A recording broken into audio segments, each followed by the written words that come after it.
Sesaat lagi Anda akan mendengarkan program Renungan Sahabat Seperjalanan bersama Pendeta Wendy Pratama. Selamat mendengarkan.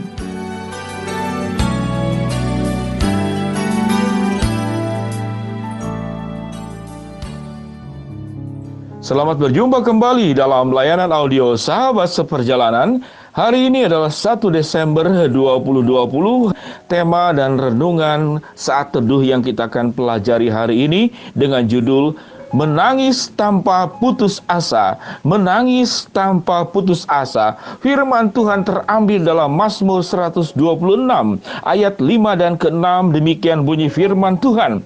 Orang-orang yang menabur dengan mencucurkan air mata akan menuai dengan sorak-sorai. Orang-orang yang berjalan maju dengan menangis sambil menabur benih pasti pulang dengan sorak-sorai sambil membawa berkas-berkasnya.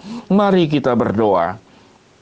Bapa yang di dalam sorga, kami sangat memahami bahwa kehidupan sahabat seperjalanan diperhadapkan kepada berbagai macam tantangan, kesulitan, rintangan yang membuat akhirnya kami mengalami tangisan-tangisan kehidupan karena kesulitan hidup ini. Namun kami percaya bahwa Allah beserta dengan kami, bahwa Allah menguatkan kami, bahwa air mata yang kami keluarkan tidak dibiarkan kami sendirian mengalaminya, namun ada Allah yang jauh lebih memahami daripada kami sendiri, daripada air mata kami sendiri. Di dalam nama Tuhan Yesus kami berdoa, amin. Shalom sahabat seperjalanan yang dikasihi Tuhan. Tuhan sudah memberikan kemampuan kita untuk menangis dengan tujuan-tujuan yang baik. Ada 3 macam air mata di dalam kehidupan manusia. Yang pertama yang disebut dengan air mata basal. Air mata basal itu air mata rutin. Sehingga sewaktu Anda mengedipkan kelopak mata itu untuk membersihkan, itu disebut dengan air mata basal. Ada yang kedua disebut dengan air mata refleks. Air mata refleks itu adalah waktu Anda iritasi, waktu Anda kena debu, itu biasanya ada air mata yang keluar yang lebih banyak. Namun ada yang ketiga, disebut dengan air mata emosional.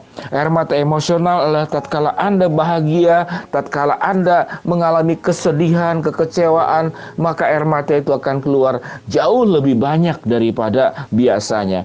Sahabat seperjalanan, namun air mata seringkali dikaitkan dengan kesedihan, keputusasaan, terjadi penolakan, dan merasa sendiri, merasa tidak sanggup melewati kehidupan yang berat ini. Sahabat seperjalanan yang dikasihi Tuhan, apakah normal air mata terjadi dalam kehidupan kita? Sangat normal. Mazmur 126 ayat yang ke-5 dan ke-6 dikatakan, diilustrasikan dengan perjuangan para petani yang menabur dengan mencucurkan air mata, yang dikatakan berjalan maju dengan menangis dan menabur benih. Namun pada akhirnya kita mengatakan, engkau akan pulang dengan sorak-sorai sambil membawa berkas-berkasnya. Kehidupan memang adalah perjuangan. Di dalam perjuangan Anda mengeluarkan keringat, Anda mengeluarkan air mata, bahkan di dalam kondisi tertentu orang mengatakan dengan tetes darah penghabisan. Itu adalah perjuangan. Sahabat seperjalanan yang dikasihi Tuhan, perjuangan adalah sesuatu yang sangat indah. Sesuatu kita mendapatkan sesuatu dengan mudah, maka keindahannya menjadi jauh lebih bawah.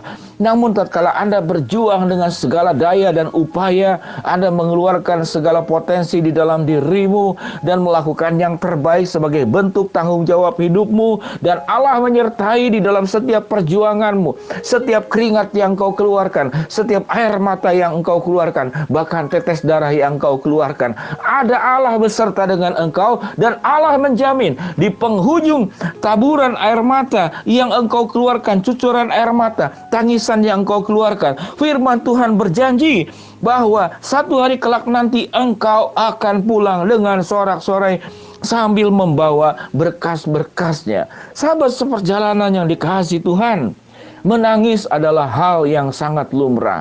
Menangis artinya engkau sedang berjuang dalam kehidupan ini.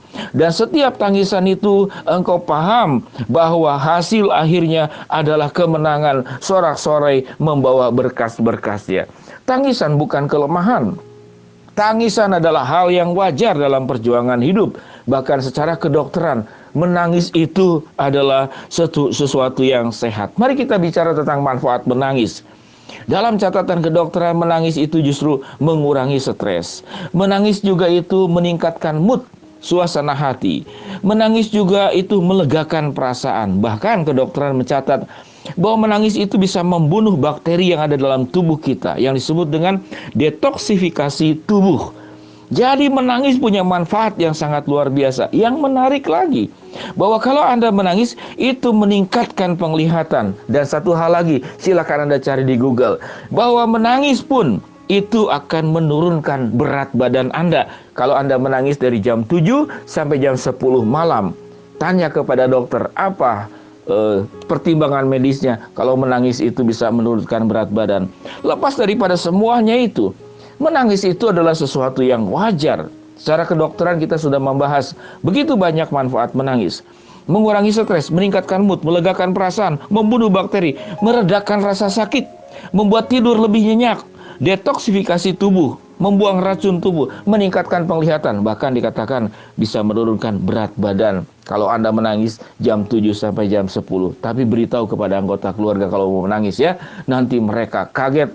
Mengapa menangis tiba-tiba tidak ada kejelasannya? Katakan, kalau saya menangis dalam rangka menurunkan berat badan.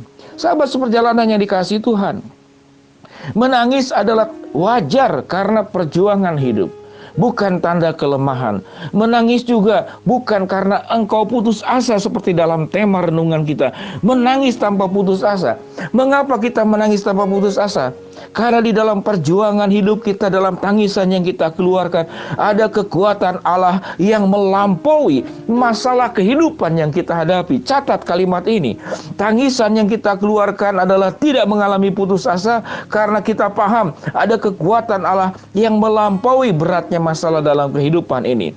Dan juga tangisan itu tanpa putus asa, karena tangisan itu pada hasil akhirnya adalah kemenangan. Firman Tuhan katakan, engkau pasti pulang dengan sorak-sorai membawa berkas-berkasnya. Sahabat seperjalanan yang dikasihi Tuhan, baiklah kita boleh memahami bahwa dalam setiap perjuangan saya tahu bagaimana sahabat seperjalanan menangis karena masalah keluarga, karena masalah relasi yang tidak kunjung baik, suami, istri, mertua, mantu, anak, orang tua, atau bos dengan karyawannya, atau dengan rekan bisnis, atau di dalam studi, di dalam kuliah, di dalam kehidupan keseharian, atau Anda yang masih berpacaran dengan pacar Anda, dengan kekasih Anda. Itulah problem dalam hidup.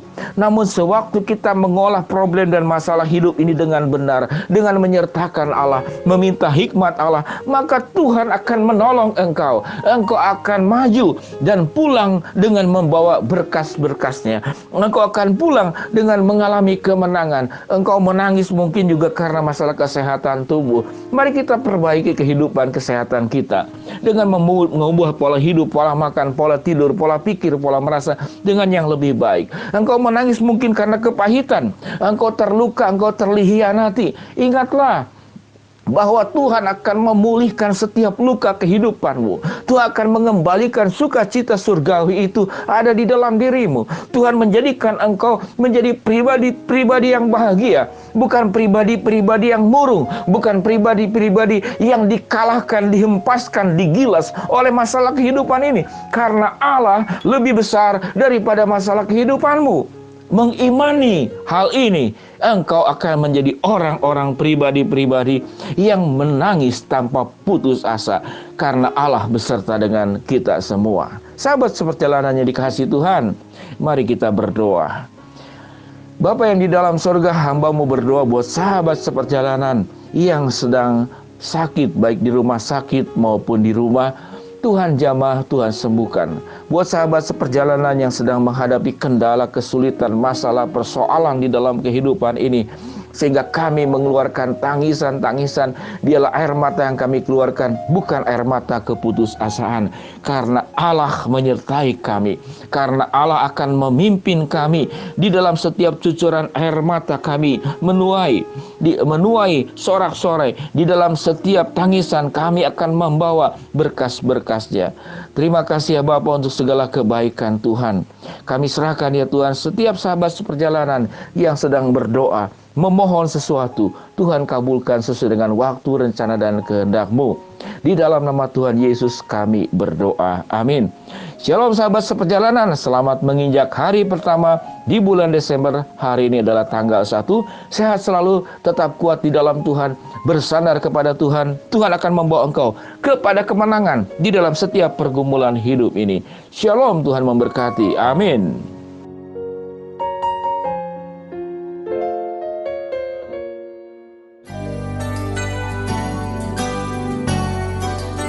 Anda baru saja mendengarkan program Renungan Sahabat Seperjalanan bersama Pendeta Wendy Pratama. Terima kasih atas perhatian Anda. Tuhan Yesus memberkati.